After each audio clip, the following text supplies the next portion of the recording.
এবার পরের question number 3। এটা আয়তক্ষেত্র অঙ্কন করতে, আয়তক্ষেত্র তো একটা চতুর্ভুজই, একই তো হলো ব্যাপার। তাহলে এবার কোশ্চেনটা হলো এরকম, সাহানা একটি আয়তক্ষেত্র ABCD অঙ্কন করেছে, যার এবির মান 4, বিসির মান 6। বলে বাকি তো নাই, বলে আরে দুইটাই তো, আয়তক্ষেত্রে তো বিপরীত দিকে বাহু সমানই থাকে। তার মানে একটা বাহু মানে একটা 4 একটা 6, মানে এটুকু বুঝে নি, দৈর্ঘ্য হলো 6 আর প্রস্থ হলো 4। কারণ আয়তক্ষেত্রে দৈর্ঘ্য প্রস্থ হয়, বিপরীত দিকে বাহু তো সমানই হয়, এর জন্য দুইটা মাপই দেওয়া আছে। এবার এই আয়তক্ষেত্রের সমান ক্ষেত্রফল বিশিষ্ট একটা ত্রিভুজ অঙ্কন, ওটা তো পরের পার্ট। আগে আয়তক্ষেত্র আঁকি। আয়তক্ষেত্র অঙ্কন করতে গেলে আমাকে প্রথমে 4 সেমি আঁকি নিই। এই হলো 4 সেমি, আমাদের এই হলো 4 সেমি, 4 সেমি আঁকলাম। আর কত সেমি? আর হলো আমাদের 6 সেমি, 4 সেমি আর 6 সেমি, এই গেল 6 সেমি। আর 4 সেমি যে বাহুটা সেটা হলো এবি, যেটা হলো 4 সেমি। আর বিসি যেটা হলো দৈর্ঘ্য, সেটা হলো 6 সেমি। আর যারা তো জানিসই যে আয়তক্ষেত্র এটাই দেখে চিনার উপায় হলো আয়তক্ষেত্রের কোণ হয় 90 ডিগ্রি। আয়তক্ষেত্রের প্রত্যেকটি কোণের মান 90 ডিগ্রি। চল প্রথমে আমরা আয়তক্ষেত্রে আঁকি। আয়তক্ষেত্র যদি আঁকি তাহলে দেখতে হবে এরকম, এটাকে বড় করে দিবি যাতে এখানে পরে এসে টাচ করবে। এই বিন্দুতে প্রথমে তোকে 90 ডিগ্রি আঁকতে হবে। কত ডিগ্রি? 90, কারণ আয়তক্ষেত্রের কোণ 90 ডিগ্রি হয়, নাহলে কখনোই আয়তক্ষেত্র হবে না। ছোট ক্লাসে ছিল আয়তক্ষেত্র অঙ্কন, প্রথমে 90 ডিগ্রি আঁকে নিতে হয়। এটা গেল, এই গেল 60 ডিগ্রি, এটা হলো 120। আর এই দুইটার মাঝখানে এই যে, আর এইখান থেকে 120 থেকে এই যে, তাহলে নিলে কত হবে? 90 হবে। তাহলে 90 হবে এই যে, আর এই দুটাকে সংযোগ করলে 90 ডিগ্রি পাই গেলাম। এই গেল, এটা গেল 90। এবার আমাদের বাহুগুলো কপি করি। দৈর্ঘ্য ইসে কত, প্রস্থ কত? 4 সেমি। চল এবি কপি, কত সেমি? 4 সেমি। এই যে 4 সেমি, এখান থেকে কাটে নিলাম 4 সেমি। তার মানে এটা কিন্তু এ বিন্দু, এটা হলো বি বিন্দু। হলো বিসি কত? বিসি এই যে বিসি কত?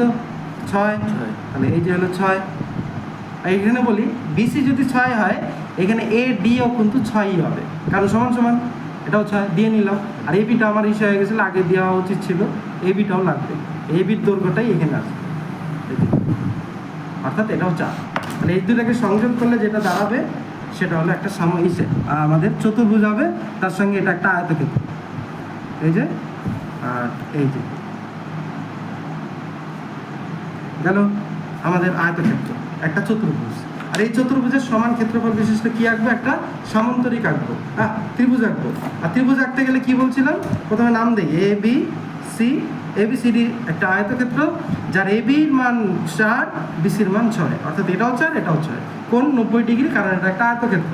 এবার ত্রিভুজ আঁকতে গেলে প্রথম স্টেপ কর্ণ আঁকো। প্রথম স্টেপ কর্ণ ছাড়া হবে না। প্রথম স্টেপ কর্ণ। আর এই কর্ণের সমান্তরাল একটা সরলরেখা এদিকে আঁকতে হবে। আর কর্ণ সমান্তরাল কীভাবে আঁকবো? প্রথমে এসির দৈর্ঘ্যটা নিয়ে ডি বিন্দুতে বসায়ে, এসির দৈর্ঘ্য নিয়ে ডি বিন্দুতে বসায়, এদিকে একটা দাগ টানে। আর সেম মাপ এদিকে এডির মান নিই, এডির মানটা নিয়ে সি থেকে আরেকটা টানা দেয়। তাতে কী হবে? এটা সংযোগ করলে সমান্তরাল সরলরেখা হবে। এই যে সমান্তরাল সরলরেখা গেল। আর এই সমান্তরাল সরলরেখা এইখানে যে বিন্দুতে টাচ করলো সেই বিন্দুটার নাম দিয়ে দিবি ই, আর ইটাই হবে এই যে ত্রিভুজটা ই। আর লাস্টে ত্রিভুজ অঙ্কন হলো এ থেকে ই সংযোগ করে দেবে, এ থেকে ই, যেখানে টাচ করবে ওইখানে এ থেকে ই। এই হলো আমাদের ত্রিভুজ, এই যে ত্রিভুজ, এই ত্রিভুজটা আর এই আয়তক্ষেত্রের ক্ষেত্রফল সমান। তাহলে ল্যাঙ্গুয়েজ হবে ওই যে ABCD আয়তক্ষেত্র অঙ্কন করা হলো যার AB সমান 4 সেমি ও BC সমান 6 সেমি গেল। আর এই ABCD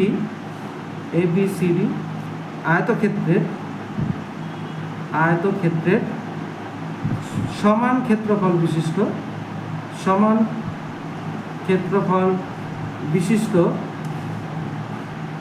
একটি ত্রিভুজ একটি ত্রিভুজ অঙ্কন করা হলো, একটি ত্রিভুজ অঙ্কন, একটা ত্রিভুজ অঙ্কন করা হলো, ত্রিভুজটার নাম দিয়ে দিই, ত্রিভুজটার নাম ABE, অঙ্কন করা হলো।